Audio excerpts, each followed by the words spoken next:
And secondly, it can also be in the form of developing novel products and services. Novelty is something that is new, something that is that hasn't been in existence, and you are bringing it to fruition. So you have to look at all those parts and say, okay, how can you bring this to bring your idea, conceptualizing an idea to life? When I was making this presentation, I felt like I could have included something in the first place, like conceptualizing an idea. How do you come about an idea? And then how can you bring it forth and make it something that is going to be new, or something that is going to improve one aspect of life or the other?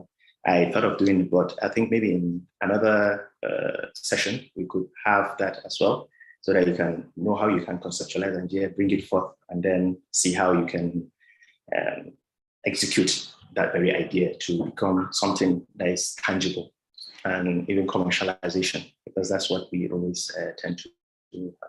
And the third part of the research can be in terms of knowledge addition. You can add knowledge to an existing idea, because it's also part of research. How can you improve upon it? Kind of optimizing, but more of an explanatory kind of way to kind of understand something a lot better, or to improve upon that knowledge that has already been in existence. So if you look at the textbook definition of research, there's one thing that stands out. So the careful consideration of study regarding a particular concern or a problem using scientific method, that is what research is. So the scientific method is what kind of stands out, because you have to look at it from a different prism, a different perspective, to see that, oh, this actually makes logical sense and it's practical. So that is what research is. Are you all following?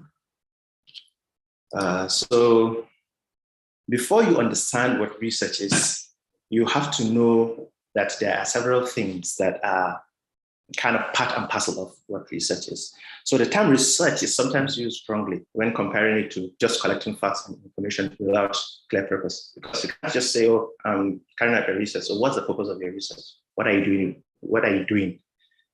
Or what are you doing it for? So you have to know all those things before you finally establish like a proper chain or a proper kind of link of what research is, from the concept that you have in your head to actually carrying out a methodology, that is the way that you're going to carry out the research and bringing about a product, and also what you're going to use it for. So there are three purposes of research from a general point of view. One of them is exploratory. So you have to explore a group of questions: why this, the whys and the hows, and the whats. So those are the kind of one of the purpose of research. So you have to know, you have to explore and see, okay, so what can I do to improve this? Or how can I add this? What value should I add? So in that context, then that is how one of the purposes of exploratory research is. The next purpose is the descriptive type of the research has to be very descriptive. So that one focuses on expanding knowledge on current issues through the process of data collection, obviously. So you have to have data. You have to look for data to see how you can fit it into that particular mode that you want, and then carry it forth and, hit the ground running with it. And the last one is the exploratory, which I just mentioned earlier. So that is understanding the impact of a specific change, in an existing procedure. So most of the time, what we do maybe in our laboratories for engineers is like maybe experimentation, so which is explanatory. So you want to know the purpose of what this is and what that is. So for petroleum engineers, we can look at, I want to look at maybe drilling fluids and see, why am I having lost circulations? Shall I add an additive that would kind of increase, or maybe your drilled out cuttings are settling in, so you're having a stock well. So you have to kind of carry out the research as to why that is happening. So it's more of explanatory. So you will see, because of maybe your viscosity is not high enough, or you have an influx. So there is so many things that you can touch on. So it's by running like an experiment to see the purpose of you understanding what comes to be at the end. So that is the explanatory kind of research. So it's one of the purposes of research that we do as engineers.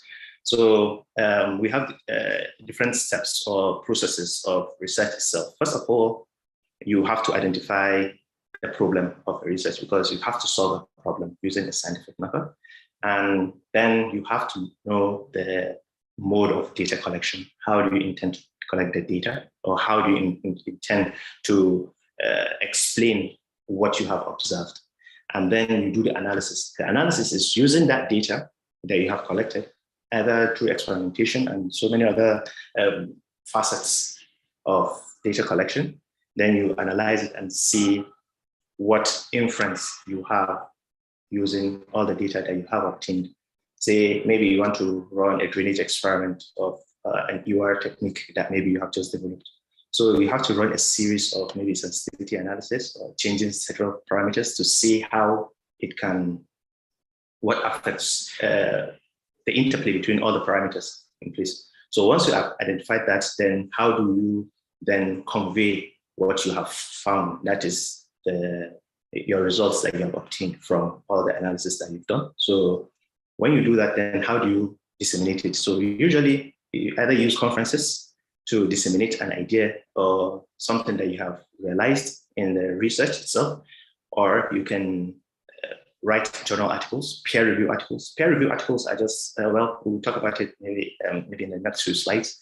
So it's through them too that you can disseminate the idea. Like you have to create like a pathway to impact. Even your thesis or your projects, once you document it and you keep it, so it's a way that you're going to disseminate it because someone else is going to come and read it and see your findings. And then finally, the usage, the whole idea behind the research that you have carried out. Okay, how do you intend to use it?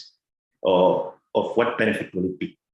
Is it going to improve something, or it doesn't, or it's meant to disprove a particular theory that has already been established? So these are the processes involved in research itself.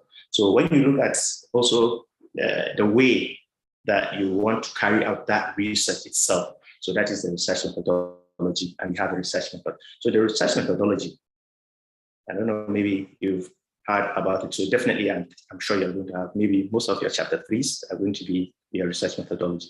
So the research methodology itself can be defined as the specific procedures or techniques used to identify, select, process, and analyze information about a particular topic. So if you remember the definition of research itself, you tend to look at a particular problem and solve that specific problem. So this is how you carry out that research, doing using a methodology, standardized methodology that you would use to obtain the data that you require. So the research methods, there are two different things. The research method, what they are used interchangeably most of the times, but the research method is the technique and procedures that you are going to use to obtain that data. So once you have the methodology itself in the research method, how you are going to obtain the data. So you know that you've gotten your objectives, and from then, that's how you start moving on to see that you've already established that the data you have obtained. So how do you get to that data? So common mistakes that people make is the aims and objectives. The aim of a particular research is it mostly almost always mirrors the topic of your research. Then the objectives are those steps taken to achieve that aim. So we still talk about it in the next slide. So we have several types of researches, to be honest. Like these are just like a snapshot of some of them because they're like a plethora. If you go online and you search for types of researches, you can see an excess of 20 types of research. But because social sciences have different approaches to their own research themselves, and we as engineers as well, we have different things that we are more focused on. So given that we have several types of researches here, from descriptive down to qualitative research, we are only going to focus on fundamental and applied researches. So fundamental research is just like basic research. Like it's a research that is designed to help researchers better understand certain phenomena in the world. It looks at how things work. So let me give you an example like your tea. You want to make tea. So maybe you just take a sip of your tea and then you feel like, oh, it's really sweet. What makes it sweet? You understand? So maybe it's sugar that you added or some other sweetener. So if you go there, the purpose of the research that you're going to make about the tea is, okay, so why is it sweet? That is a research question. So the purpose of it is, oh, you want to find out why it's sweet. And then that kind of gives you like a background on how you can go about doing it. So you start testing it to see, oh, what is in it? Is it a sweetener or it's honey or it's a sugar that you put in there? So that is also a research. It has a purpose, it has a methodology, and it has a body of course. So, and you look at the applied research, which is designed to identify solutions to specific problems or find answers to specific questions. So that why is, let me use the analogy of the tea as well. So the tea is sweet, but then what makes it sweeter? Is it the temperature? Have you added like more sugar or whatever sweetener you've got in there? So is it sweeter because of the temperature? Or is it because of the amount of sugar that you put in? So that is how you see it. It's more specific, not just general. I hope that analogy kind of gives you an idea of how how this fundamental applied research is kind of how the purview of them are. And if you look at it critically, these are the kind of things that we always do, be it in the field or in our labs or near research and development. Even your thesis, that's what you're going to do. Some of you might want to test out drilling fluids. You want to change some of the additives to something that is more environmentally friendly. Along those lines, so I believe that fundamental and applied researches are the things that we look at into more. We can do analytical researches and other types of researches, but for us, usually these are the research types that we always make more into the applied research. And at some point, it kind of gives you like something that is more implementable when it comes to applied research, something that you can take to the market and maybe commercialize it, or you can actually apply it or scale it up from the laboratory into the field applications as well. I'm more of an experimental guy, so I'm going to be a little bit biased towards experimentation as well. So there are several, I've mentioned the methodologies, that's the kind of techniques that you're going to use to carry out the research. So we have the three for now. There are several other ones, but we're just going to focus more on these ones. So we have the research is either going to be a quantitative research or a qualitative research or a mixed research. So most of what we usually do, engineering sciences, mostly we do quantitative research. So quantitative deals with numbers. Qualitatives deal with just maybe non-numerical data. And mixed is a mixture of both. So if you look at the definition of the qualitative research, it involves non-numerical data, so such as opinions and literature. So examples might be like maybe the focus groups, or you sit down, you interview somebody, so other people. So based on that, then you can come up with an idea. Let's go back to the tea analogy as well. So you give everybody the same cup of tea, and then you can ask, oh, you like this tea? Or how do you like the tea? So from there, you can just get the data, not really numerical, that you tallies some numerical data to whatever outcome that you have from them. But quantitative data, that is more direct, and it deals with measurements and statistics. So experimentation, of course, obviously, and numerical simulation. So those are, so mostly we do qualitative researches in engineering. And sometimes you have to think about the mixed research, because you have to blend a few of those things, especially when it comes to the socio-economic aspect of a particular topic or research that you are looking for. So those are the types of research methodologies we have. So now that we have the power of the internet, or the power of technology itself, I think it's worthwhile to utilize it significantly. In the past, you have to go to the library, use those plotter cards. I'm not sure you guys know what plotter cards are. So those are the ones that will give you like an index on how to go and find a specific book at a specific section as a specific category to bring it. And then really that alone is going to be like really hideous. But nowadays, at your fingertips, your phones, your computers, you can easily access the World Library because a lot of things, a lot of data is available on the internet that you can easily just access and just get information firsthand.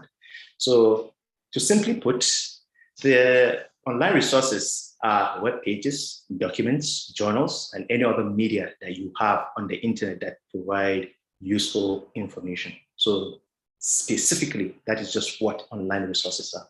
So you can just go into Google now and type petroleum engineering. You can have a plethora of results coming out. So based on that, then that's how you start sifting through to see the one that resonates most with you and get the data. And from there, you can use it wisely to solve a specific problem. So first and foremost, you have to look for the source of information. So in the online resources, so you have to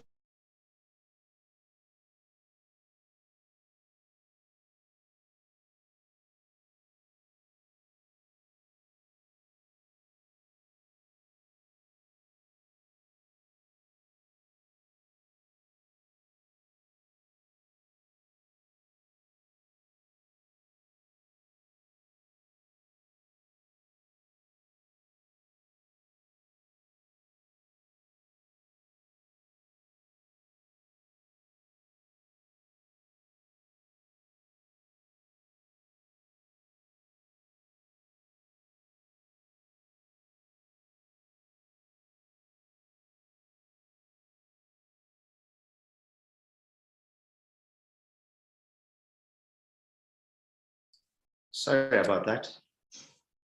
Can you all hear me? Yes, sir. Go on. Oh, sorry about that. Went off. So you have to look for the source of information in the online resources. So the first and foremost, the thing that you do, you have to filter out the specific query that you are making. After filtration, then you have to collate the data. And after collecting the data, then you go and review the information that you have obtained. And then from there, you can identify the gap from all the resources that you have obtained.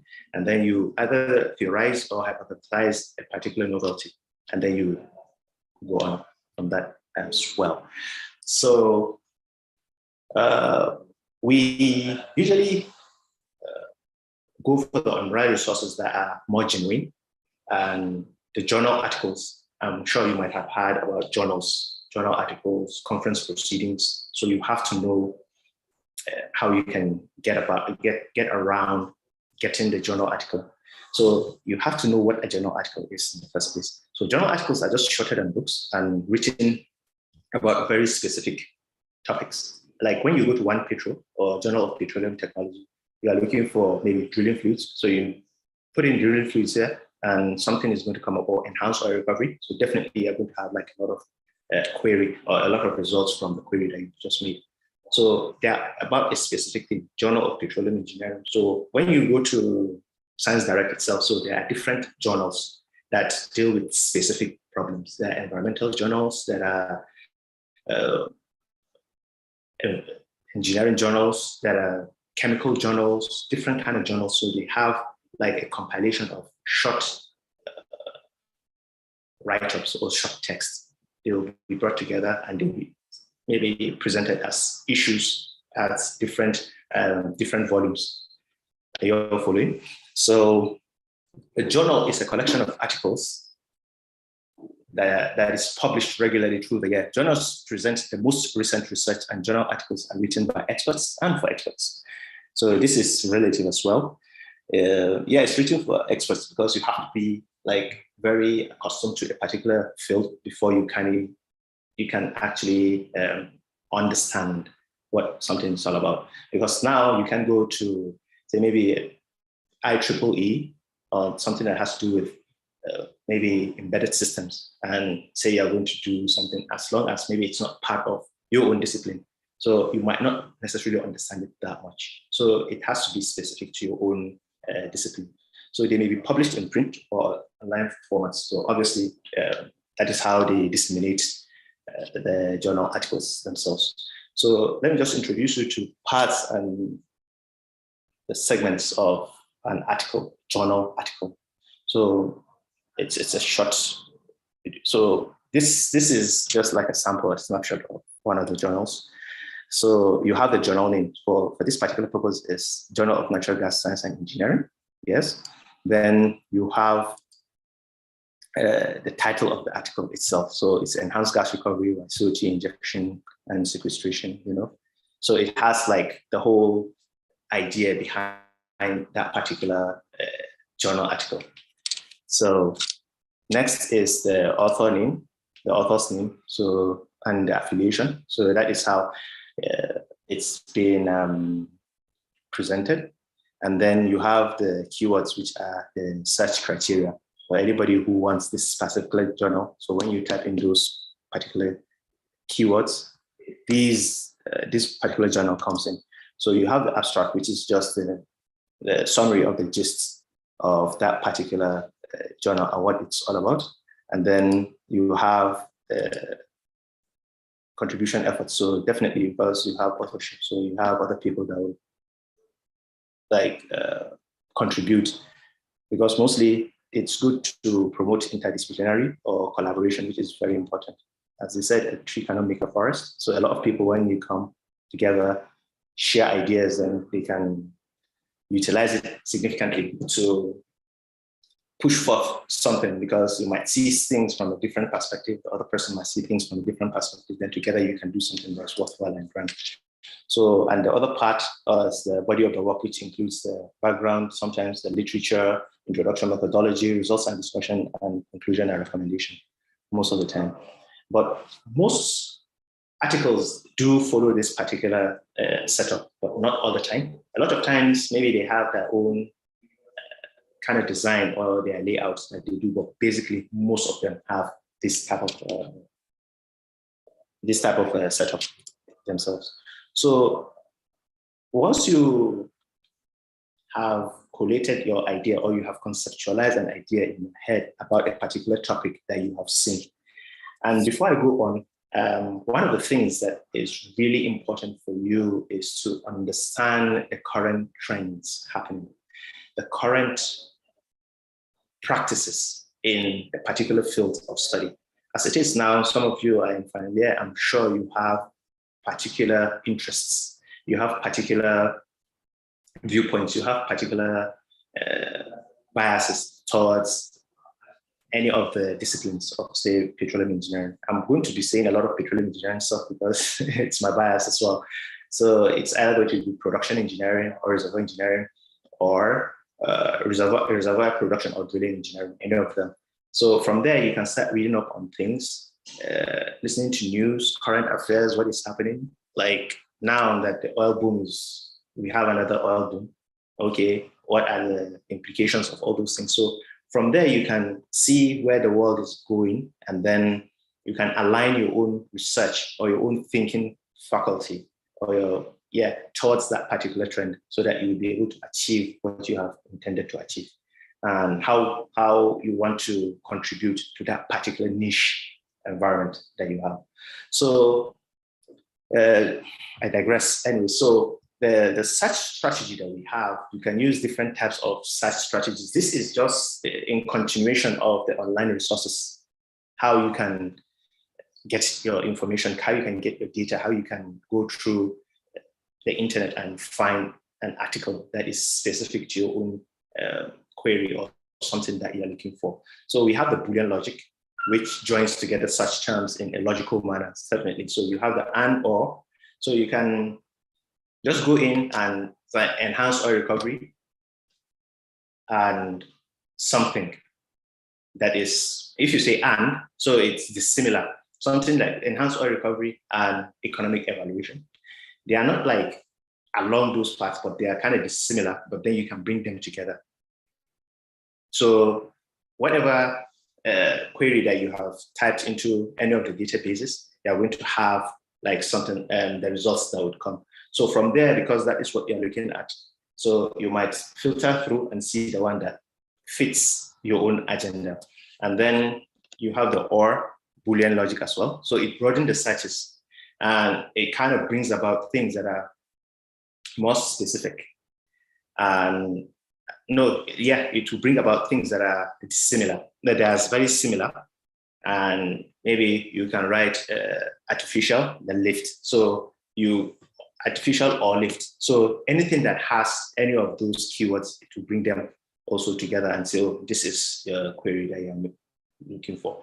And then you go to the phrase searching, the other one. So to search for a specific phrase, enclose them in a quotation. So now when you are saying like enhanced oil recovery or enhanced gas recovery by CO2 sequestration, then one of the things that you want to look for in that particular search term that you have put in, that it must be inside there. So maybe you can say dispersion. So then you can write the dispersion, then you put it in the quotation marks. So anything that comes with enhanced oil has to come with that particular thing. If it doesn't have, it's not going to bring it up. So putting the quotation mark there, it has to be, or you have a phrase that you want to put, like you want everything to be within a phrase that you want. Say maybe drilling mud formulation, you can put it in quotation marks and then you search for it in the database, which we are going to talk about in a bit. So it has to bring that particular phrase that you have put in there. If it's anything other than that, it's not going to bring it in. It's not going to bring it up. So it has to be like those particular things. So those are putting the words together so that you can have that phrase searching type of strategy that you have. Then you have the truncation. So truncation is because of any forms of the same word. It can be enhance, enhancing, enhances, enhance. So anywhere that maybe if you start with maybe enhance, the E at the end, you can just put an asterisk there. So it can be enhancing, it can be enhancement, it can be enhance, it can be any other of those things. So they will bring about all those search words as long as they have that particular word.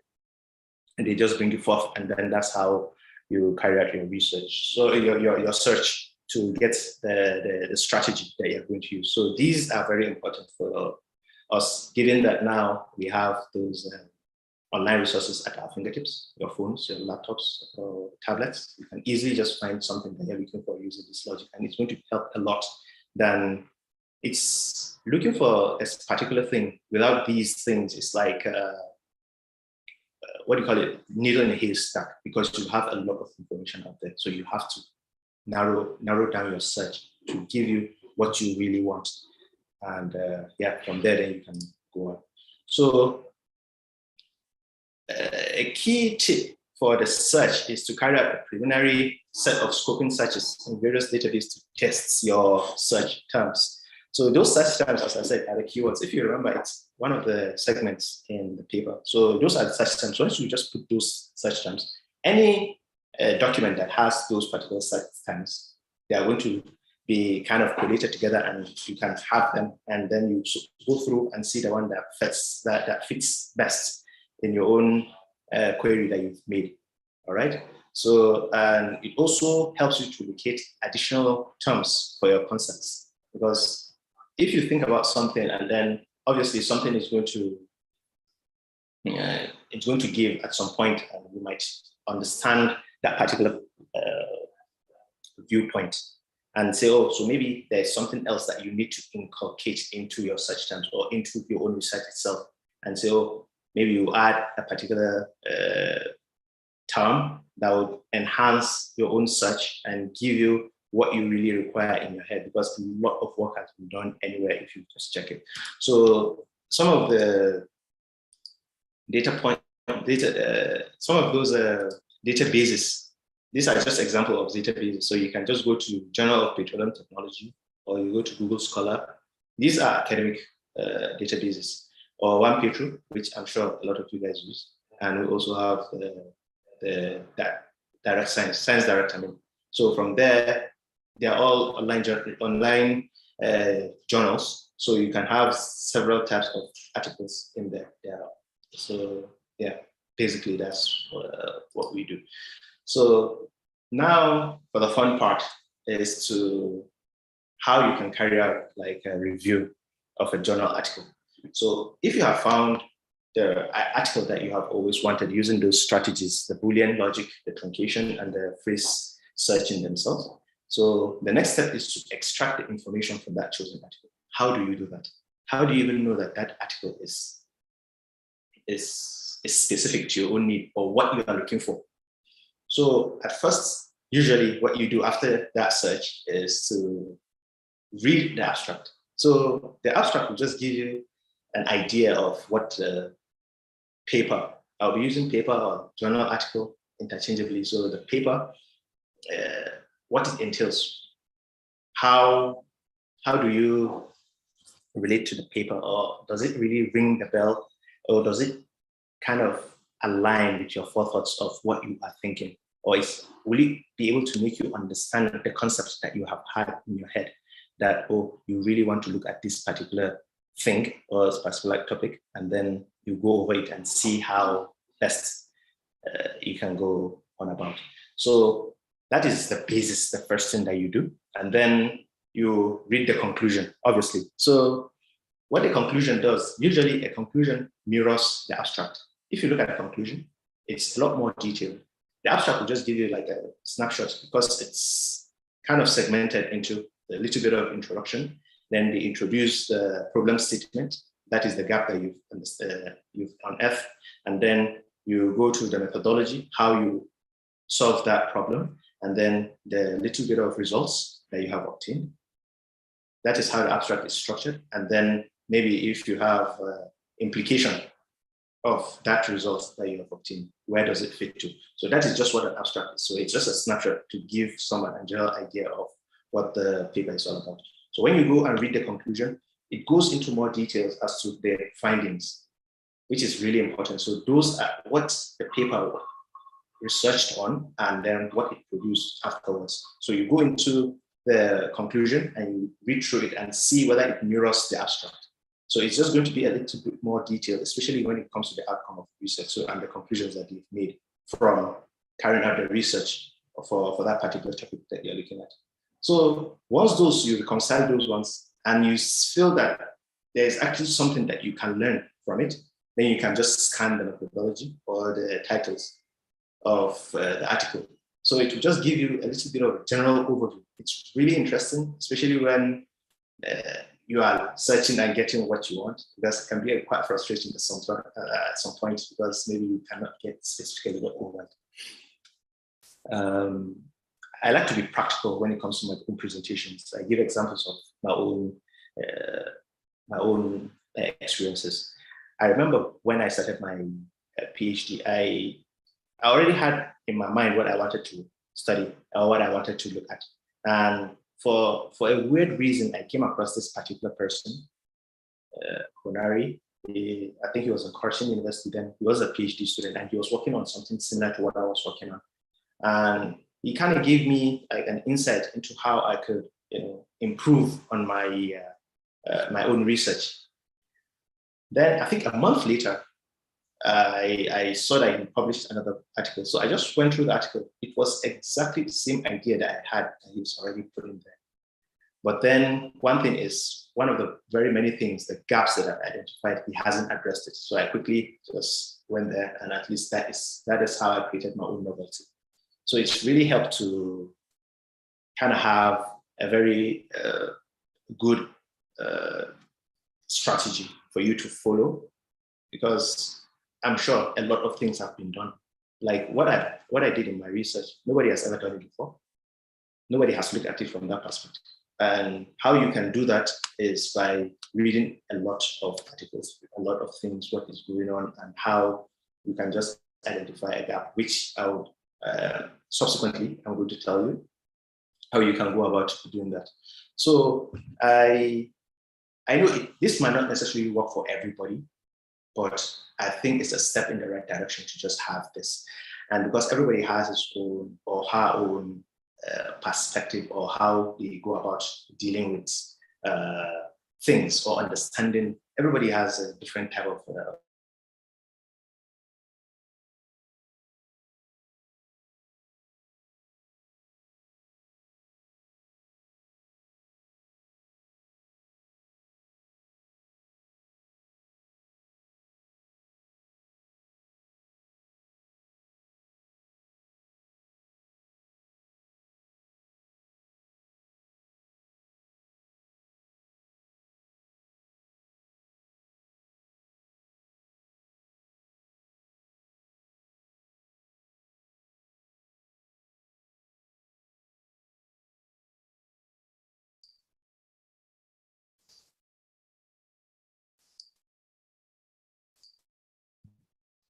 I really apologize again. Can you hear me? Yes, sir. Go on. Okay. So a lot of people have different types of the way that people assimilate. It's different, but at least it's a start to have something that is textbook, but it's not set in stone. The fact that you can just go through this and say, oh, maybe it works for you. Or if it doesn't work for you, you can always kind of make it customizable to your own extent so that you would be able to get the idea of what it's all about. So we have a 3-pass approach for reading a journal article or how to review a journal article. So you have the first pass, which gives you the general idea about what the paper is all about. You have the second pass, which lets you grasp the paper's content, but not its details. Then we have the third pass, which helps you understand the paper more and in depth. So learning to efficiently read/review a paper is critical, but rarely taught. It's critical, but rarely taught skill. Usually you just have to wing it. Anyhow, you just see it and it just works for you, and you just read and get it over with. But having to go through something to get the proper information, you might actually get the paper that actually fits the purpose that you want, and then extracting that information will be very difficult for you because you don't know where to start from. So that is when this 3-pass approach comes to play. So for the first pass, how you can do it is you can carefully read the abstract, as I said earlier, because you know the title, because you've used the search terms and the strategy to obtain the papers that you want. So you read the title, and then you look at the abstract, and then the introduction. The first one that I mentioned, this one is just to give you a general view of how you can just go about to review a journal article. Yeah. So, but here you have to look at it from the perspective that, oh, this really would work for you. So you can just venture into it and then obtain it. So once you get the paper, then you can start carefully reading it. You read the abstract, you read the introduction. So read the sections and subsections. What has the author written? Or what are the points that the author has made? But then you just leave everything to just scan through it and see, oh, yeah, this actually works for you, because definitely those titles or subheadings that you have might kind of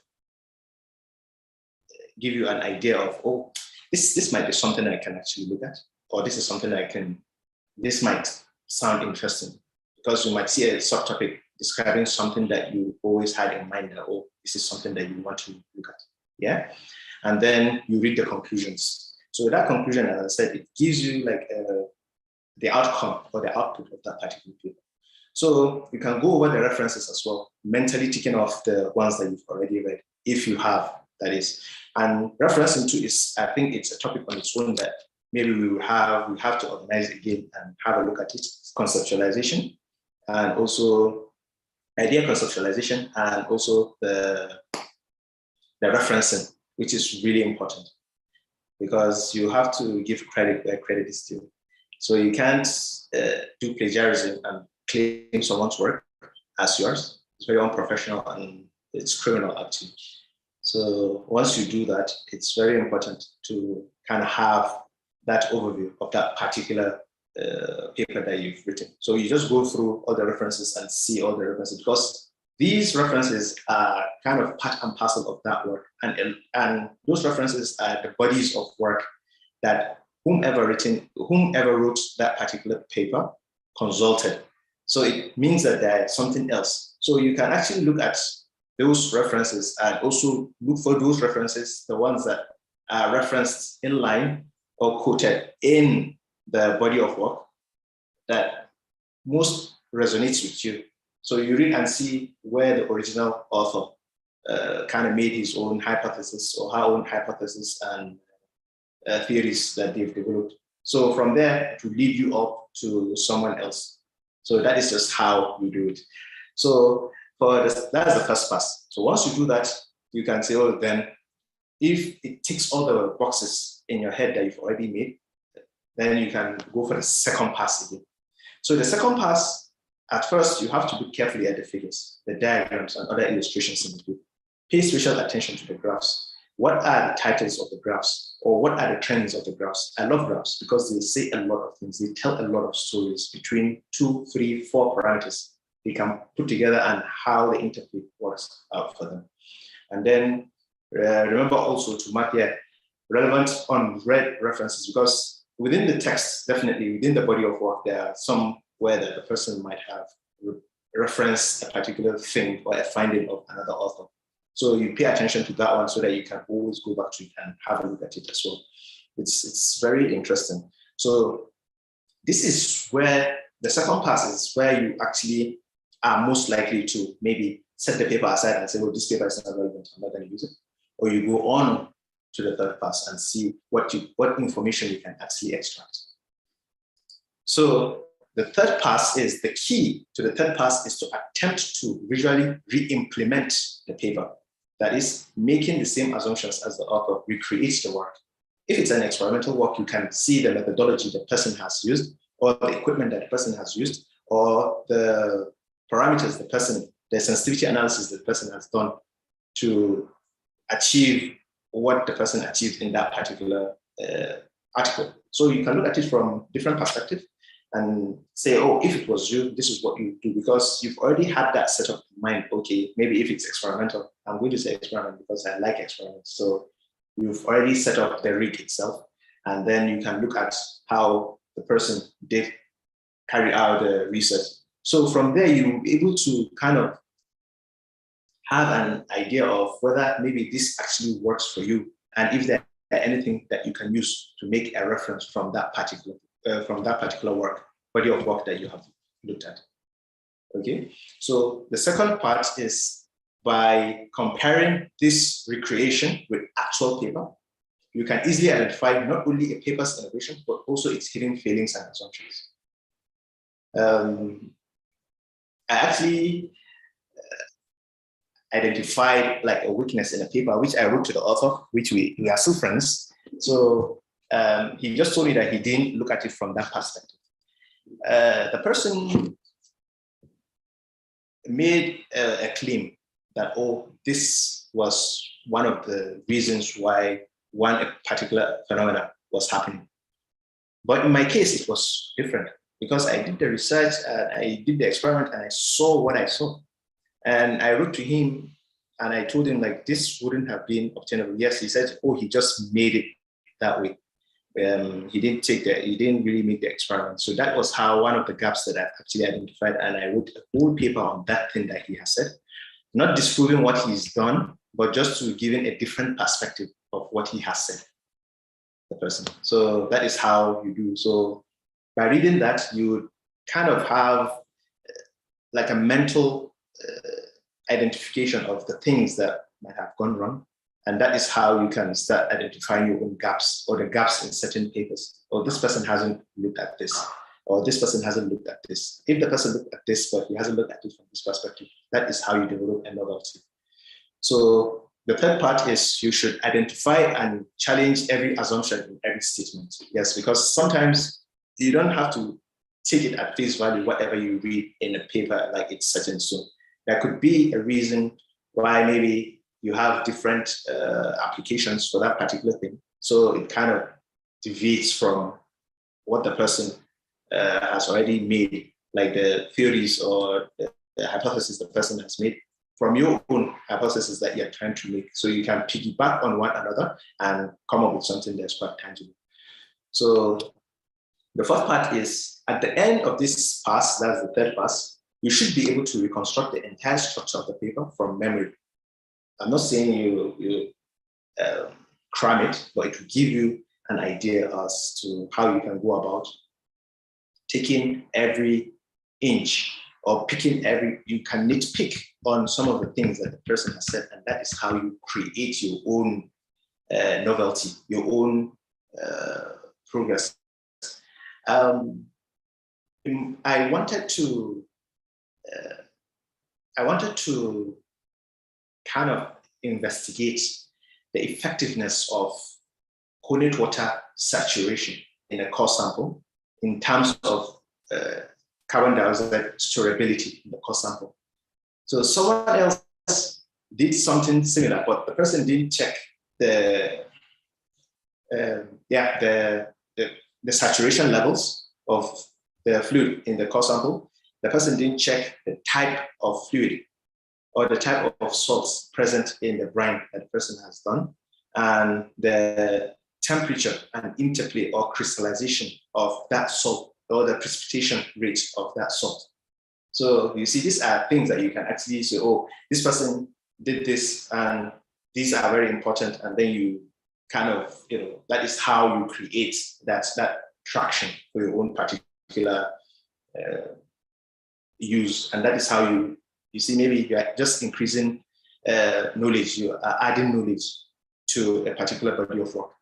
Or maybe you want to optimize, this person did a process for maybe a desalter or something, but then the process, the person, or maybe the shale shakers, the rate of the shale shaking is too low. But so you want to increase the rate, then maybe to sieve the cottons better so that there won't be any contamination or something else. So that is how you optimize that particular thing. Or tea, I like tea, so I'll make example with tea. So you can add maybe milk, cream, or whatever to your tea to just enhance it. So you see, you're optimizing the taste of that particular thing. So back to this. So you should be able to reconstruct from memory, as well as be able to identify its strong and weak points. In particular, we should be able to pinpoint implicit assumptions, missing citations to relevant work, and potential issues with experimental and analytical techniques. Trust me, if you read 5 journal articles that are talking about the same thing, you are going to see from your own assertions, inferences, you would be able to identify that this methodology is better than this methodology. Why? Because the person hasn't done this. So you can get the best of both worlds. You can improve upon the one that you feel is better, and then you can show that the one that was subpar can actually work best for that particular reason. Are you following? So ultimately, when you say literature review, because literature review is what we're all talking about here, because it's very, very important. Given that once you have read through a couple of journal articles or conference proceedings, obviously, or reports, you're obviously going to have a lot of information. So given that you have, documented all those summaries, and it's very important to be able to summarize something. So you've gotten all those summaries together, and then you can easily find the research gaps that you're looking for. Research gaps are just something that people have overlooked in a particular thing. And you can either bring it forth and say, this result is really good. The neglect of that particular gap is becoming problematic, or it's actually very good when you include it, because it's going to give a better output from that particular research. So that is what a research gap is. And the only way you can do it is by literature review. So ultimately, literature review is just a survey of existing scholarly knowledge on a particular topic. It is essentially used to identify gaps and trends in researches. So that's how you do it. So you have to have a background. You have to justify what you are doing or why you are doing it in the first place. So the only platform that you have for that is through the literature review of that particular reason, of that particular topic. And it has to be something very current, because you can't say something from the 1980s and say, oh, you've identified a gap. Have you seen the body of work that has been done subsequently till date? So that's why, as much as old research is really, it's obsolete, it's not something, it's really good. I mean, it doesn't take away from the fact that there have been several improvements in that particular thing. We still use Darcy equation as our overall, but then when you look at radial flow, it doesn't explain much. So you have to have all those things. You have different variations of Darcy, or we have different variations of several models or several laws that have already been done in the past. So you have to make improvements upon them because this hasn't this hasn't like maybe included one aspect of a particular thing to the other one. So it's really important to look at current researches. So the purpose of literature review, obviously, is to analyze critically a segment of a published body of knowledge through summary, classification, and comparison of prior research studies, reviews of literature, and theoretical articles. So it's really important to have a very good repository of information or literature that you have obtained through your search, through your searching using online resources and so many other things. And as I said, I think it's really important to think about having another quick or even a short a symposium or a seminar like this for referencing as well. References has become really important, has become really simple now, using other reference managers. Like we have Mendeley, we have EndNote. I don't know whether maybe you've seen it, and I think Retiro or something. Yeah, I use Mendeley. It's free. So it's and it's very good. So it kind of gives you like a catalog of all those online resources that you have obtained, and yeah. So that is the purpose of literature review. So the tips to carry out or how to make a review: first is use an academic search engine database such as Google Scholar or CiteSeer or any of those ones that I've mentioned earlier, and some well-chosen keywords using those strategies, the search strategies that I've told you, to find 3 to 5 recent papers in the area. So it's really important. So when you have one paper, then you can just go through the bibliography or the referencing and see the ones that kind of match the same paper, parent paper that you're looking at. So if you look for them and then you bring them together, then you read, then you will find like a summary of the recent books. And if you are lucky enough, that is just the end of it. So it's really good when you are looking for a particular topic, you look for a review article, not like a experimental article. You look for a review on a particular topic because that is what's going to give you the general overview of what people are thinking at that moment. Okay, so the second tip is find shared citations and repeated author names in the bibliography, because these are the key papers in the research and researchers in that very area. As I said, the references of a particular paper is like born out of, or the paper was born out of those references. So those references are very important for you to have a very good background on that particular topic that you're looking at.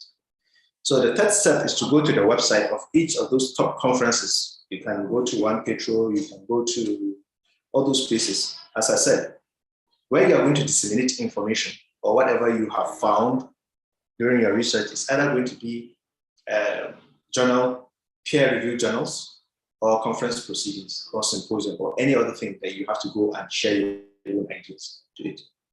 And it's really important for that.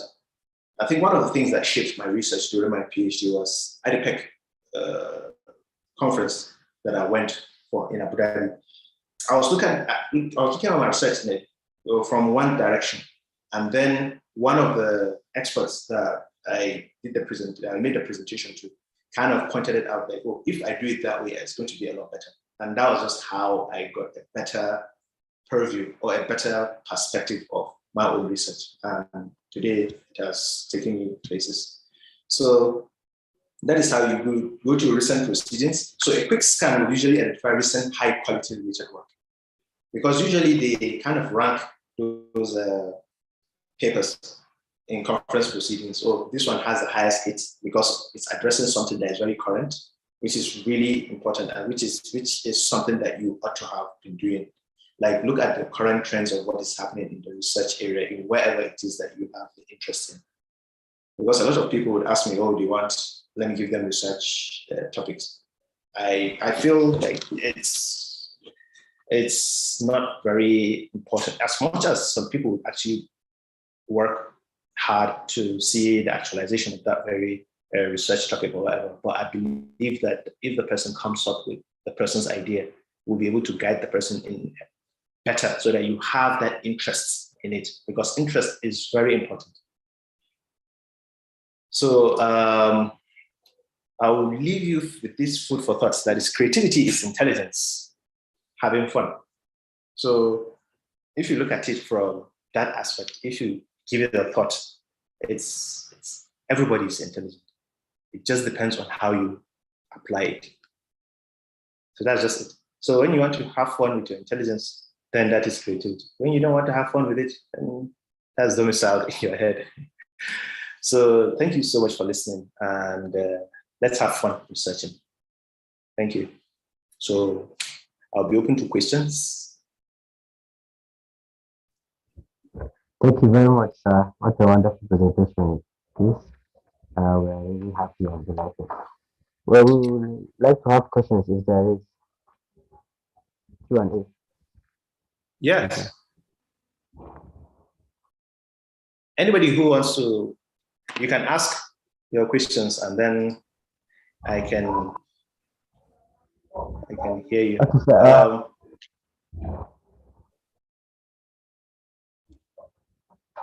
I have a question, sir. Yes, please. Okay, I want to know the difference between methodology and research methodology and research method. Okay, methodology is just like education. Okay, so research methodology is just the path that you follow to carry out a research, as I wrote here. So it's just going to give you, how do you follow, how do you do your research, or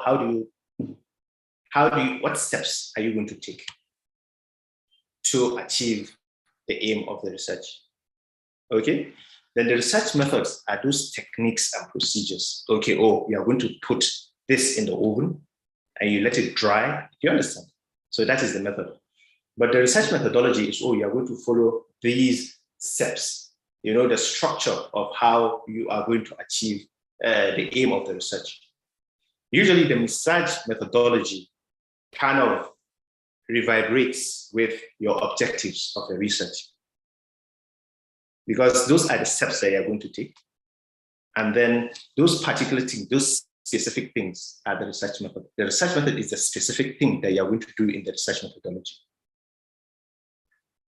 Does it make sense? Yes, sir. Yes. Good. Definitely, you're going to do a research methodology. Your chapter 3 is usually research methodology. So those are the things that you're going to do. Maybe you are going to do like what do you call it? Like a structure. Yeah, you are going to do like a flow chart.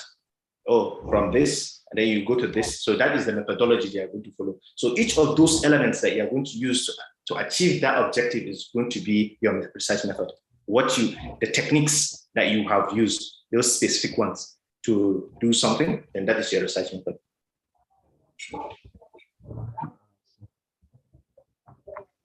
Okay, sir.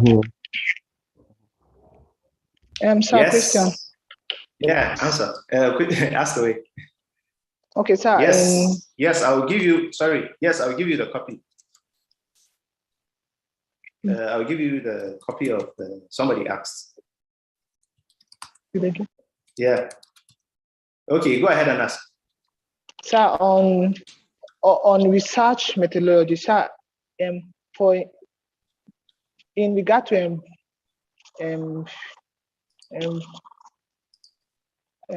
research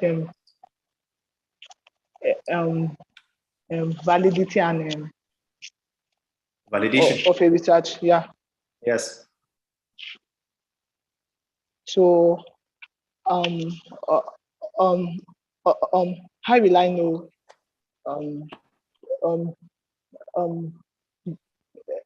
the research method used is valid and reliable?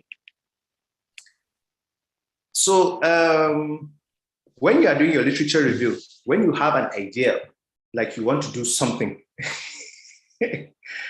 sorry, somebody is, how can someone cook a data to be used for a project? Anyways, I'll get back to you. So the thing is, once you go through your your literature, definitely. You have an idea. Let's say, for example, what do you have? What do you have? What do you have in your mind? What do you want to do? Like in your research. I just want to make an example with what you are interested in. Maybe you have a specific topic that you want to research on. I'll make an example with it. Oil well cementing. Okay, you want to do some oil wells. So definitely you're going to start going through a lot of cementing jobs, articles that have talked about that particular thing. Yeah. So a lot of them, it depends if you want to do a simulation or what specific thing you want to do for that particular. Are you going to improve the cement setting time or the resistance to temperature or harsh environments and things like that? So you have to look for, okay, if it's something that you're really interested in, that particular one.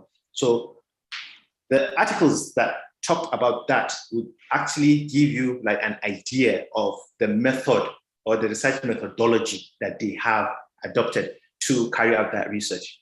So if you have the equipment, when you have the equipment or something that you feel you can use to actually achieve your own particular aim, I think it would be worthwhile for you to start looking at it from that perspective. So even if you don't have the equipment, then you can improvise all the time. As long as you have what's that reliability, that validity, or that validation of that experiment, which the underpinning factor is the repeatability.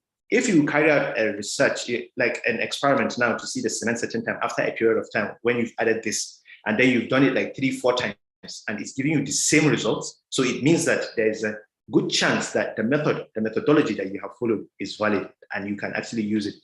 But it's impingent on the standard practices or something that someone has done before. You're just improving upon it, or maybe you're adopting the same methodology for someone, but you're applying it for a different thing. Am I making sense? Yes, sir.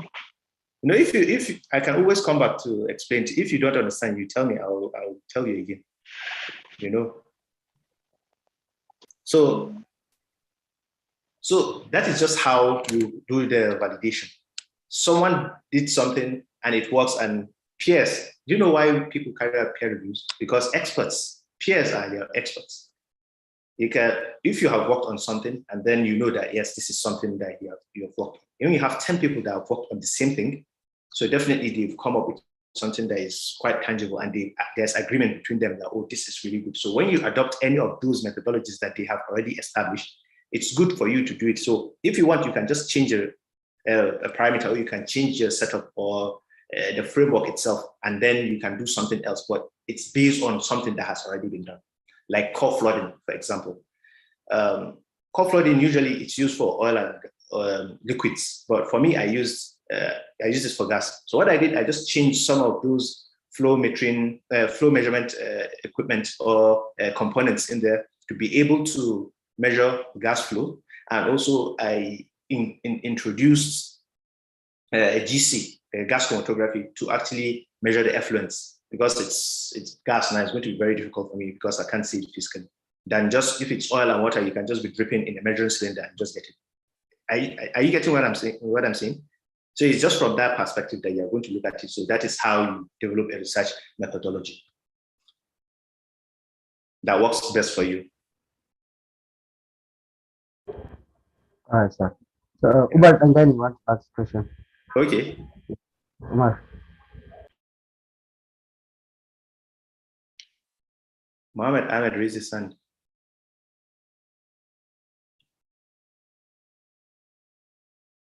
Okay. Someone asks, before the Dangani comes, there is a person that asked, what's the difference between aim and objectives? The aim, you want to eat food.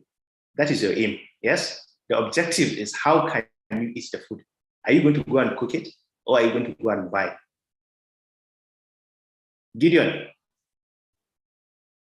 Is Gideon here?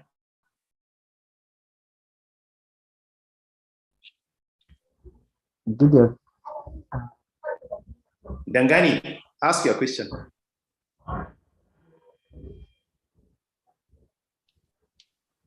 I think there is a question. Right here. What? There is a question that says, how can Okay. you cook that?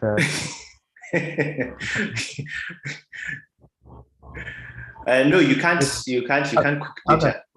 Yes, you can't cook data. That is not very professional. You can't create something out of thin air and say you're going to use it for something that's practical. See, you can use rudimentary methodologies to do something that is very simple. You don't need complex equipment or rig for you to make a project that makes sense. You can just think. That's why I just have to push you guys to think more and use your own initiatives, to use things around you to see how you can come up with something. I know it's difficult. You have softwares. There are a lot of softwares that you can actually use to model something that's very simple, yet it makes a lot of sense. But don't do something that someone else has done before. You can always modify one thing or the other. Do you know what I mean? That's right. Mm-hmm. So please don't cook don't cook your results, please. Don't cook data. Some people really find it very hard Yeah. to search for articles, as you have mentioned earlier. Why? Yes. Because some articles cite like one petrol, like before you have access to that site, you need to pay, and it's a very, very huge amount of money. So how can Yeah. somebody have access to all these sites Yes, and all this? it's so unfortunate that we don't have the instruments necessary to facilitate access to all these online resources, because we are really losing out, because a lot of things are happening, but we don't know how you can go about to secure the journal articles. But I'll give you a pro tip. There is a Sci-Hub. I don't know whether maybe you have come across it. Just search Sci-Hub. I'm not sure I'm supposed to be saying this so that they won't. Anyways, it's Sci-Hub. Everybody uses Sci-Hub. So all you have to do, you go to whatever resource that you have, online sources, ever paid or something, you can get the DOI, that's that identifier number for that particular purpose. Yeah, and then you can go to the Sci-Hub and then you paste it there. So it's going to give you the same article, but it's not going to be the one that is it's not going to be the one that is actually the paid version. Do you understand? So when you go there, you're actually going to get the same paper. So just try it. Okay, what's the easy way to download papers from Sci-Hub? Yes, so that is what I'm saying now. You can go to Sci-Hub, SCIHUB. I've typed it in the chat box so you can see it there. So you go there, then you go to maybe ScienceDirect or any other paid service. There is the DOI number, then the identifier number, or the URL for that particular site, and you just paste it in the Sci-Hub. Then it's going to come up with that paper if they've established, just like what you can look for in ResearchGate. Are you following? So I think it's the easiest way to do that. That's the easiest way that you can get, because we don't have access to other. So Ahmed Mohammed, I hope I've answered your question.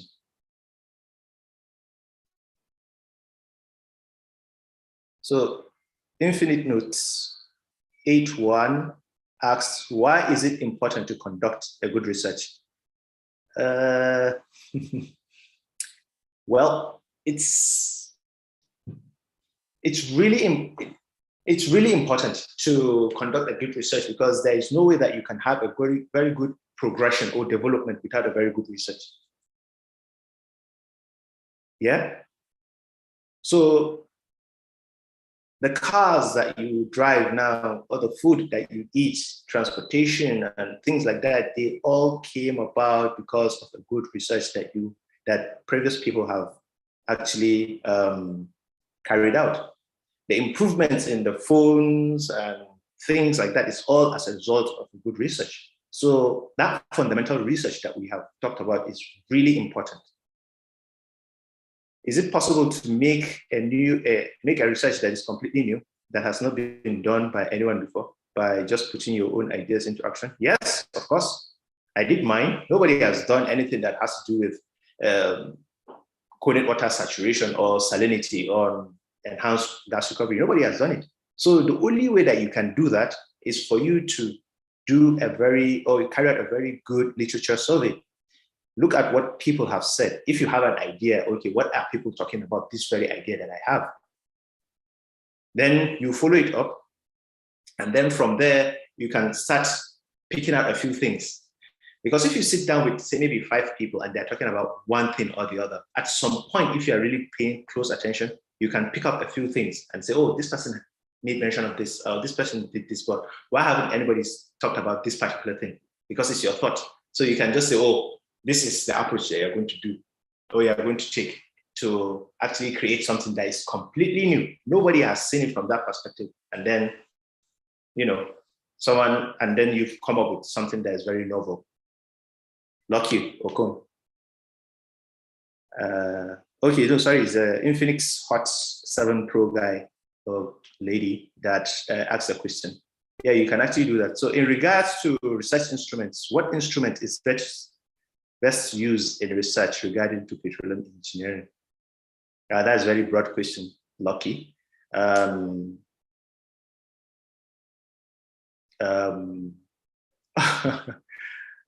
So in regards to the research instruments, that's a very broad question. So if you look at instruments, is it in terms of pathway or is it in terms of equipment? Because if you say equipment, honestly, there is a plethora of equipment that you would use, especially in petroleum engineering. Petroleum engineering is quite wide, given that we have different disciplines, sub-disciplines, I mean. So it's one of those things. So honestly, I'm not sure what Lucky, maybe you can clarify the question, then I could answer it. Research instruments. But if it's pathway, research instrument, I think it's R&D, which is really important. And staying with the current trends of petroleum engineering going on. Now that people are banging on energy transition, we are still going to be here. Petroleum engineers, we are still going to be here. We are very relevant. And even the oil itself, it's really relevant. It's not going to take it's not going to revolutionize. We are not reinventing the wheel, but we can actually use fossil fuels sustainably using different carbon mitigation strategies. So don't worry, as petroleum engineers, we are still going to be relevant. So based on data collection, yeah, you mean, Lucky, you mean the equipment? Because I still don't get your question, to be honest. It's quite crazy, the question. It's challenging question. So research instruments, what instrument is best to use in, I think it's from what I feel, I think maybe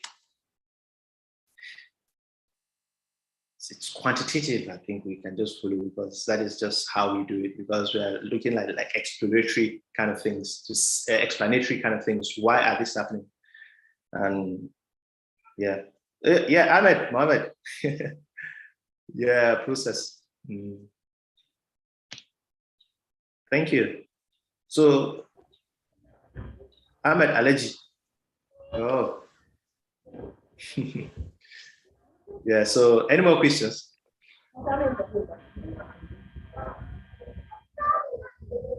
I'll share the slides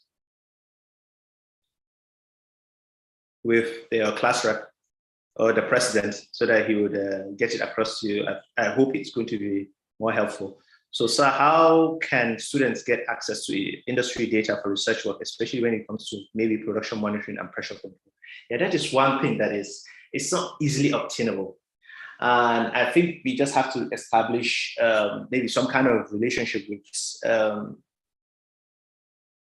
industry and academia gap. The bridge has to be kind of erected, because that's the only way that we could see things from different perspectives.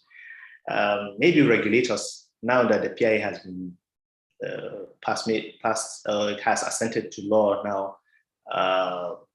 So the Nigerian Upstream Petroleum Regulatory Commission would be in a very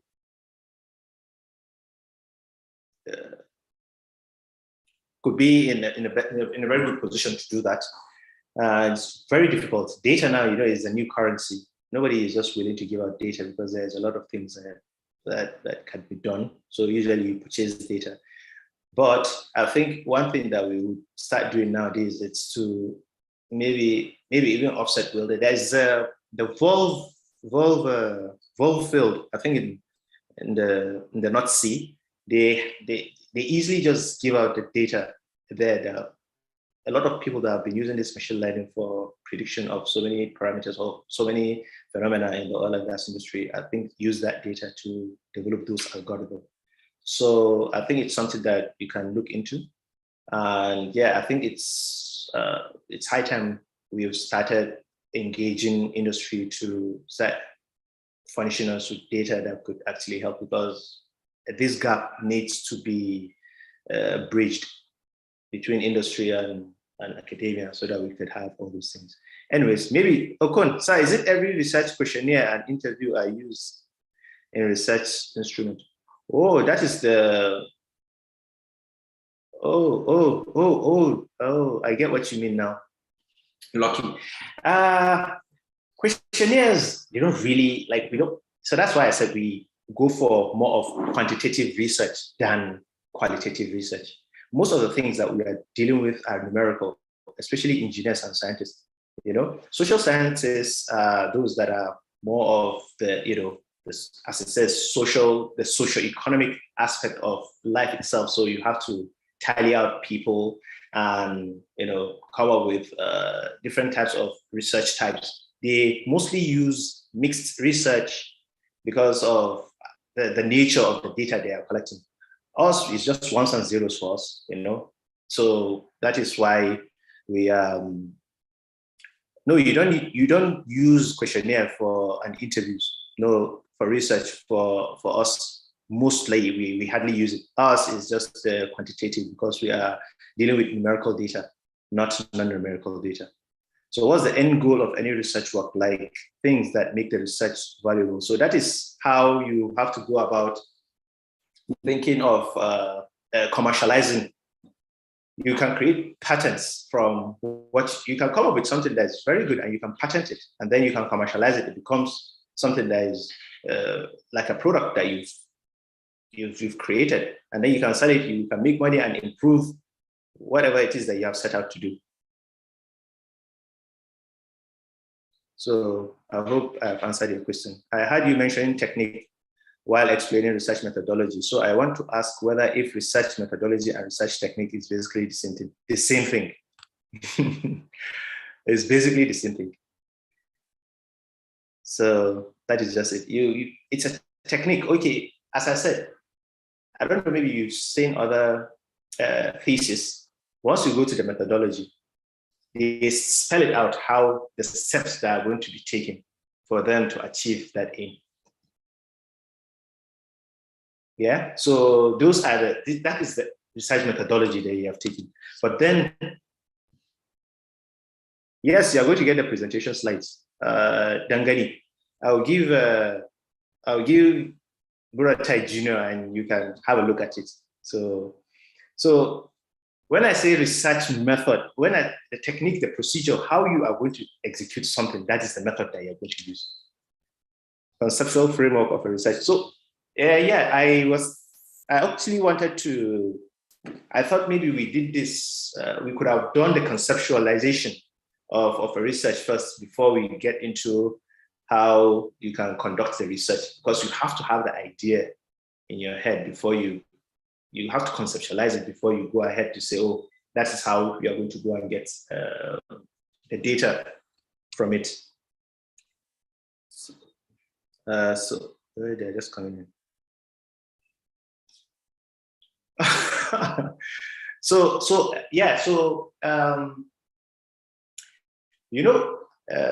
Newton was just sat under a tree, and then that is how the apple just fell from the tree. So that was just how he started developing the conceptualized idea. Oh, there must be something behind this. So that was how he started making researches, doing all the calculations. So that is how he came, and that is how the whole gravity thing came to manifested to where it is today. So that is how you conceptualize. The framework is just to sit and think of the current trends, things that are happening now. So that is the framework that you are going to develop. It's reading. So once you have that forethoughts, and I think that is the first thing. You think of something, and the only way that you can, something might cross your mind is by engaging. Engaging is through listening to current affairs, news, and things that are happening in the industry, the direction that the industry is taking. Like now, with all the energy transition coming in, the greenwashing that's going on of fossil fuels and stuff. So that was just how you kind of come up with, like, maybe create a concept of how you can create something out of all the things that are happening around. Are you following? I hope it makes sense for this conceptual framework of a research. So that is just that's how you conceptualize an idea, apparently. Who is this one wants to see my video? How are you even trying to? It will just go off with your bandwidth. So if you can see. Anyways, so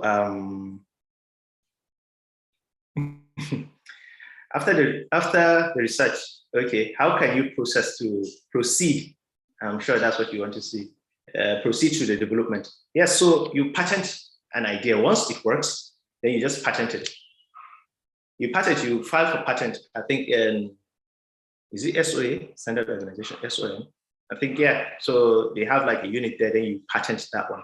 So once you patent it, you can always go to Bank of Industry to give you loan for you to develop that particular product, if it's a product that maybe you developed. And then that is how you get it to market, and you become a business millionaire. So that's how it is. That's how you do the processes.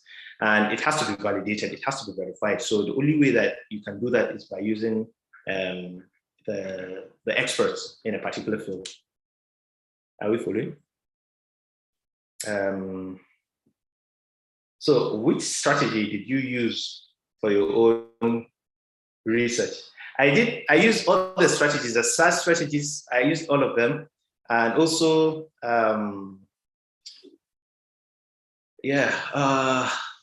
I've always had the idea, I've always wanted to do something along those lines of carbon mitigation strategies and things like that in my head. So I had it in the back of my mind that this is what I wanted to do and this is what I wanted to do. And I worked it up to where I am. And I just went for the PhD and it went well. Look at me today. So that's just the research strategy that I have. And I just put in the work. And I did it in record time, actually. So any other questions? So how can you get access to other supervisors? Like maybe you have been assigned to a particular supervisor, and maybe you find out that another supervisor is good at maybe the project you are interested in. So how can you just have access to that person? Or I think it's as easily as just writing to the person. I believe in that open plan type of approach to life itself. It doesn't take anything out of anyone to help, especially you guys up and coming. You are the next generation of inventors, the next generation of engineers, next generation of leaders and stuff. So it's really vital for you to have that foothold in whatever it is you do and be good at what you do. Get a skill and stuff like that. So try as much as possible to just, follow it through and ask whomever, just write to the person, whomever, just write it up. I think it will make a lot of sense that way. So where can I easily, have I answered your question? Where can I easily get my literature reviews? Yeah, I think we talked about that. When you develop a strategy, so you can follow the Sci-Hub, you can get a lot of journals there. And some of these journals, when you go there, I think some of them are free. You can get them because some articles are open access. Open access means that you don't have to pay. So you can just download it and use it. So what justify a study? What justify a study of a research? I don't get this question, but if I get it correctly, what justifies the study of research? So you have to justify it, yeah. So you have to, the gap that you are going to develop is the problem, the statement. So once you do that, you can easily just, get in contact with whatever it is that you are doing, I think. Yeah, basically that's that's just it. So you have to have the problem statement, there's the research gap, and then you have to justify why you are carrying out the research. I hope it makes sense. So can you please tell us more about choosing good topics, especially about the trends in the industry? Yes, read. Go on LinkedIn, follow all those companies that are, the things that are going on, read bulletins. There are a lot of online resources that you can actually get, like genuine, Ephraim, you can actually get genuine data, which you can easily use anytime, and you can pick out a few things and make them yours. So from there, you can get interested. Like energy transition, there's a lot of things that can be done. Look at energy transition. Look at the things that you're going to do. Look at sustainable use of fossil fuels. There's a lot of things that can be done. So you have to make yourself relevant. As much as you're a petroleum engineer, you have to just see beyond petroleum engineering as well. Now I'm a carbon management expert. Yeah, I did reservoir engineering and stuff like that, but I'm a carbon management. I'm looking at carbon management, carbon sequestration, carbon removal, carbon market, carbon tax, carbon pricing, all those things. So you have to look at where the world is going to and how you intend to, chip in. So I'm in Nigeria now, in Phoenix, I'm in Nigeria. I go to ATBU. So I was there a couple of months before the strike. Anyways, I think we would round up now. So thank you so much for everyone for having me here. And I will send you I'll send the slides for you to have a look and use it. Yeah. So thank you so much. All right, thank you very much, sir. We're really delighted to have you with us today. I hope we've learned a lot from it, and we hope we're going to make good use of what we've learned today. And we hope to have you again, sir. Yeah. Thank you very much. So we can organize and see how we can do we can go on to do the referencing, because it's quite important as well. And also the conceptualization of ideas. So some other time, so we can do it again, please. So thank you so much, everybody.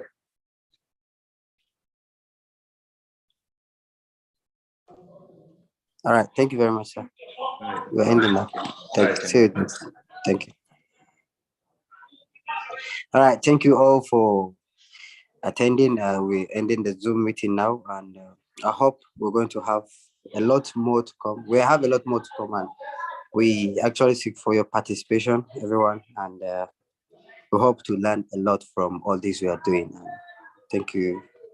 Have a wonderful day. Thank you. Well, for the recordings, I think if I have it, I will share it to the group chat, inshallah. Bye-bye.